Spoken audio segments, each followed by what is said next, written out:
Omugenzi Paul Job Kafeero onako olwaleero gwe munywanyi waffe atwala ku Expo TV ebigere bino byolaba betukutte gye tulaga. Paul Kafeero ennaku zino ali mu mawulire oluvannyuma lwa mukyala wa Angel Sekandi. Sitole no yasipakingira abayimbi we baali bakafuna copyright nga baselebratinga. Omu ku bakyala abaali awo mukyala wa Angel Sekandi era gye tulaga Angel Sekandi gye yazimba ennyumba. Ennyumba agizimba Kinyana Mpindi n'awali amalaalo ga Paul Kafeero. Mukyala we n'avaayo n'akyasanguza nti ku buyiiya obwa bbaawe Angel Sekandi senga mugagga nnyo senga copyright yali yatandika olw'ebintu bingi bye yakola era n'atusunirako nti Angel Sekandi yawandika ennyimba za Kafeero nga Walumbe Zaaya oluyimba olusinga okubwa kosa n'oluyimba Kampala mu court is it like that nga Kampala yemulugunya. So nebitandiko n'abantu batandika okwogera abantu bangi n'abava ne bakola emboozi nga bagamba Angel Sekandi tewandibadde gwe n'ovaayo n'ogera ku munywanyi wo. So nako olwaleero Expo TV tusazeewo tukulambuuze gwatulaba nga tomanyi Kafeero we bamuziika embeera ye eri etya. Ngenda kusaba kalira Kafeero yazaalibwa ng'ennaku mwezi 12 omwezi gwali gwa Julayi omwaka gwali 1997 era n'afa ng'ennaku mwezi 17 omwezi ogwokutaano 2007 gattagattamu emyaka awo giba gigenderedde n'afa ne bamuziika. So nako olwaleero tugenda kutwala wano wennyimiridde we wali akapande akakulaga entaana gyeri naye taata waffe oli gwe twogeddeko wali atukakasizza nti baakappa. Then wano wennyini we wali ekipande mujjukira story Kafeero nga yakava baatekawo proposal nti bagenda kuzimba essomero lya primary bazimbe essomero lya secondary bazimbeyo ne LSF facility eddwaliro okumujjukirako. So waayitawo akaseera kati ne batekawo akapande on proposed primary and secondary school nga biri mu mannya ga Kafeero naye byonna ne gye buli eno mpaawo kyali kibaddewo okujjako nawulirako Kafeero Jean Kafeero Walagi if I'm not mistaken nakiwulirako. So ebintu ebyo byonna lufumo luli wali ovanga eri oba ovankoko njeru oba ova side zone mu ngogwe ng'akapande okalaba akakulaga nti ekkuba erigenda ewa Kafeero naye kati tekakyaliwo okujjako ng'omanyi oba ng'obuuzizza kali waneeno. Kati ffe tugenda kwambuka naawe tukutuuse ku malaalo kino ekikubo ekyambukayo bwe kityo kye tugenda okukwata ekikubo kirime.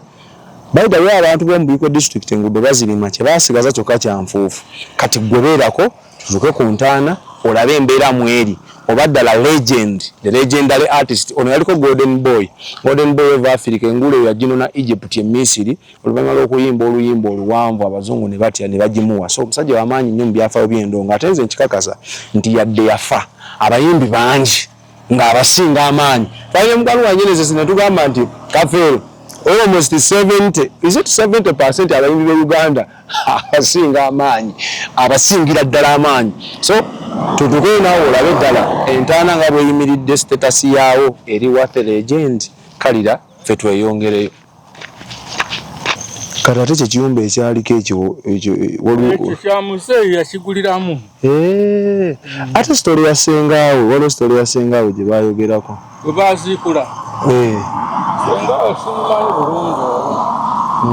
Ekiriza Kafeero yagula ettaka lye mwe baamuziika baali tebakwatagana bulungi ne muzeeyi we. Eno yasulanga wa mukoddomi we okakasa eno nga bwajja gye yakulira eno waffe Masaaba naye nga kitaawe alidde eri Maseke eriwo. Beni bwe bamala naye yafadde emyaka tegiweze n'20. yafa 2017. Okujjako amalaalo ne Sekandi tebakulaakulanye tewaliwo kinnyo ky'amaanyi okujjako entaana mwe baamuziika baazimbawo akayumba. Abantu bwe batera okujja ne balambulayo buli mwaka baba baagala ssente. Buli mwaka bajja ne basomerawo ne banywerawo omwenge w'ebito. Kyokka taata mbadde akawoozi. Ne bakuba n'endongo enkoko njeru kadongo kamu. Buli mwaka bajja. Naye nga bayaaye bavubuka bayaaye. Katukeyoko taata. Weewaawo mukwano gwange gwe watandise naffe era ng'okyanywedde okyateredde entende olugendo gye tutandikidde eri ku chorus okuleeta okulaga ennyumba ey'olubeerera mukadde waffe the late Prince Job Paul Kafeero we yaterekebwa. Ekyalo kino bakiyita Masaaba kiri mu ggombolola eri Engogwe mu Buyukwe South Constituency mu district ye Buyukwe ndoza kati kitu kiralifayinze bamuziika ku kyalo Masaba. Ennyumba eno abaaliwo mu kuziika mu mwaka gwa 2007 yali eyimiridde nga yeetengeredde. Tutegeezeddwa omu ku batuuze abaludde ku kyalo kino eri wansi nti eno ennyumba Kafeero lina ettaka lirye yaligula ku ssente ze. Eno ennyumba yagiguliramu, teyali ya famire, yagiguliramu. Era ne bategeeza ku mbuzi erunyumizaamu nti taata we ate yali eri saidi zeri Nkokonjeru naye enkolagana ne muzeeyi teyali tetambula bulungi, so n'agula ku ttaka wano ne bamuziikawo. Naye ennyumba eno nze mu kusooka nali manyi ennyumba y'ekijja naye ino naye emenyese egenda eggwaawo.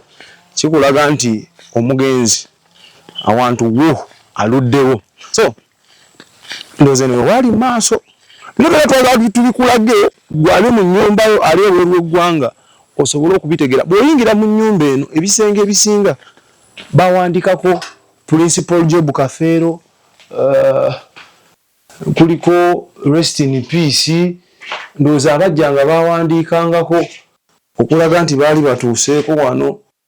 Abwe basimanya obusobola otuukatuukako wano abasinga bawandiikako ndabako Ssennyonjo Lip Paul Kafeero eve promotion bawandiikamu n'omwaka kwe yafiira 2007. Ndowooza wano abantu bazibu. Buli omu yajjanga awandiikako ng'alaga omwaka gwe yajja.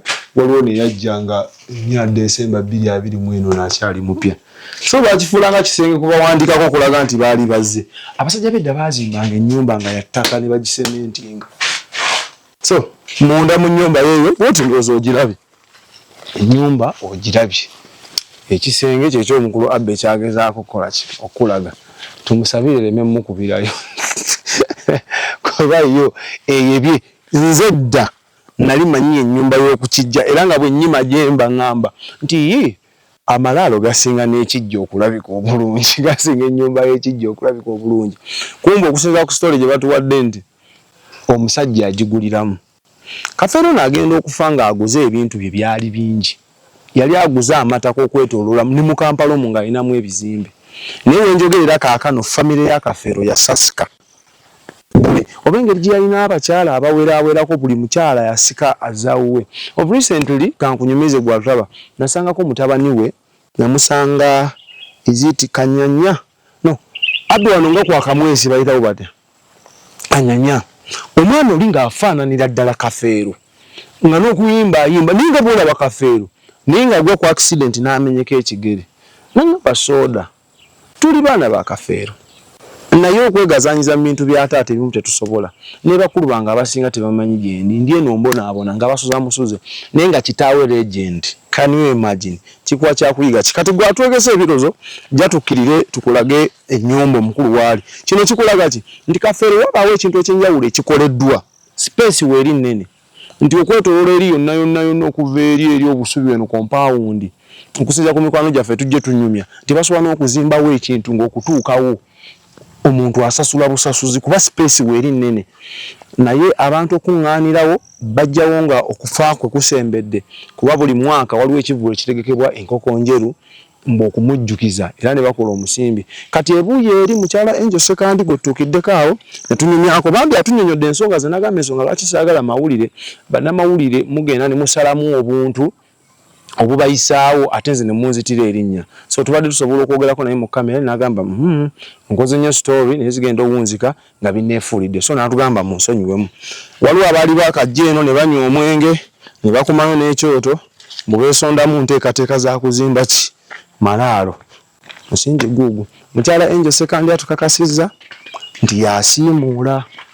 Okitegedde baasigala ne munywanyi waabwe. Naye abbe okimanyi enkuba wano weegire osobola n'okulembeka wano eno okusinza ku ekintu kye baasima esobola okugira n'eyingira. Kuliko kufulu ndowooza agenda tuteetera ku bisumuluzo. Mami waggale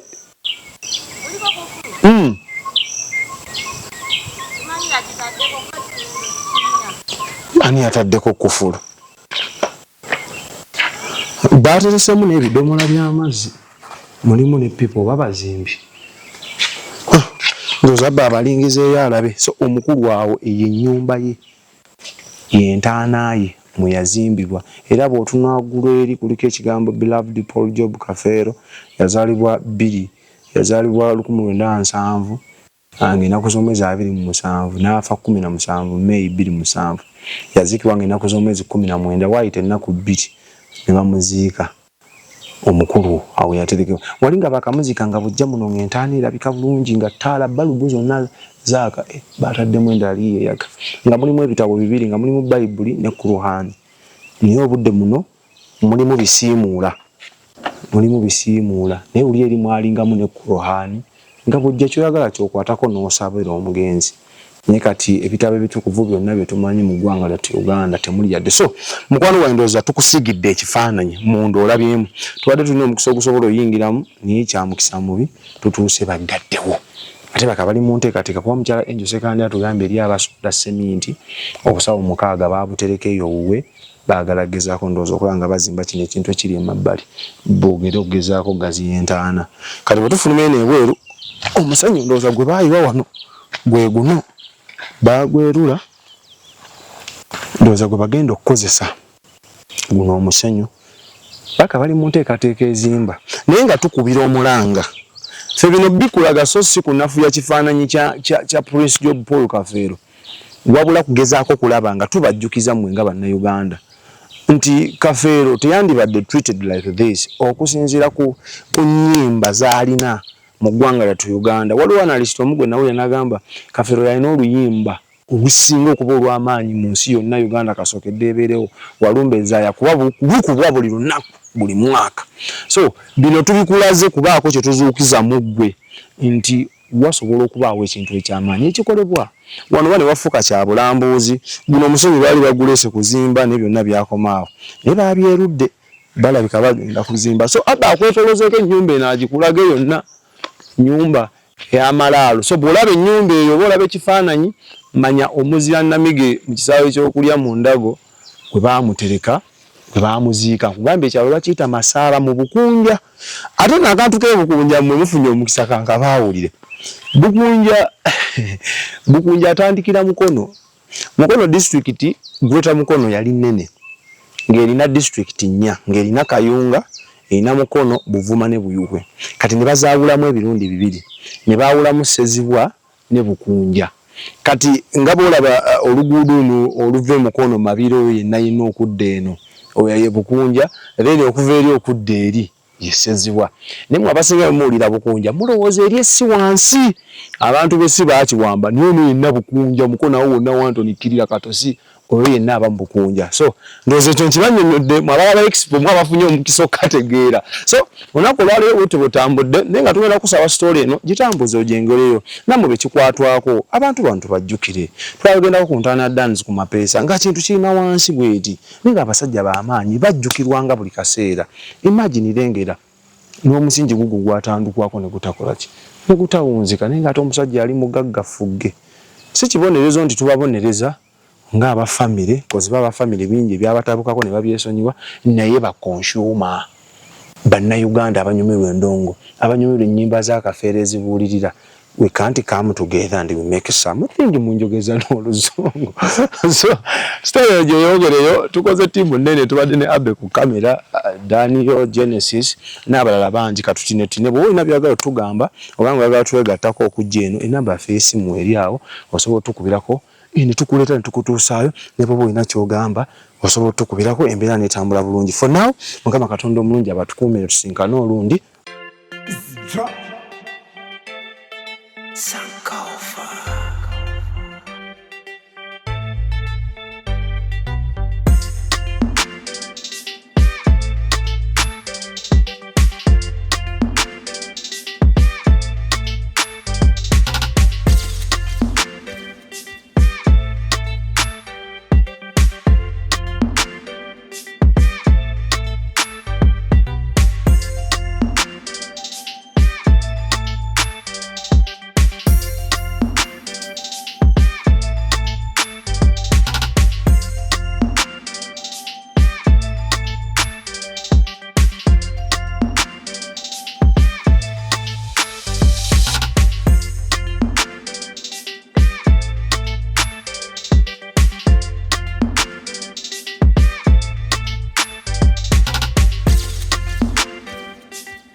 Sport TV to the world.